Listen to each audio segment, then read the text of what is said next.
చంద్రబాబు నాయుడు గారు ఇంతకుముందు ఒక కథ చెప్పినారు, మీకు అందరికి గుర్తుందో లేదో. ఏం రా కథ అంటే, ఒక గ్రామంలో ఒక కుక్కను చంపాలనుకున్నాడంట. కానీ ఆ కుక్కను చంపితే కానీ గ్రామస్తులందరూ వాడిని కొట్టి చంపుతారంట. కాబట్టి వాడు ఏం చేసినాడు, రోజు ఒక 10 మంది కూర్చునే కాడికి పోయి ఒరే అది పిచ్చి కుక్కరా అని చెప్తాడంట.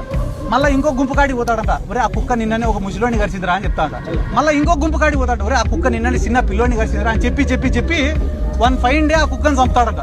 చంపితే గ్రామస్తులందరూ అబ్బా పిచ్చి కుక్క చచ్చిపోయింది అన్నారట. అట్లా ఈరోజు రాష్ట్రంలో నువ్వు తప్పు చేయాల్సిన అవసరంలే. రోజు ఒక 4 టీవీ ఛానళ్లలో వీడు ఆడదాం ఆంధ్రాలో 100 ఎత్తినాడు, వాడు 300 ఎత్తినాడు, వాడు 400 ఎత్తినాడు, వీడు మైనింగ్లో ఎత్తినాడు, వాడు క్వాడ్స్లో ఎత్తినాడు, వాడు లిక్కర్లో ఎత్తినాడు అని చెప్పి ఒక్క పథకం ఇవ్వకుండా డైలీ అన్ని ఛానళ్లలో జగన్ సార్ ఏం సార్ కరెంట్ ఛార్జీలు పెంచినారు కదా అంటే చెవిరెడ్డి భాస్కర్ రెడ్డి అరెస్ట్. ఏం సార్ తల్లికి వందనం ఇయ్యాలా మీరు వెంటనే రేపు ఎల్లుండో సిద్ధార్థ రెడ్డి అరెస్టు. 3వ రోజు మా రాజన్న అరెస్టు. అంటే అరెస్టులను చూపించుకుంటా వీళ్ళు రాక్షసులు అని చెప్పుకుంటా ఈ రాష్ట్ర ప్రజలకు మొత్తం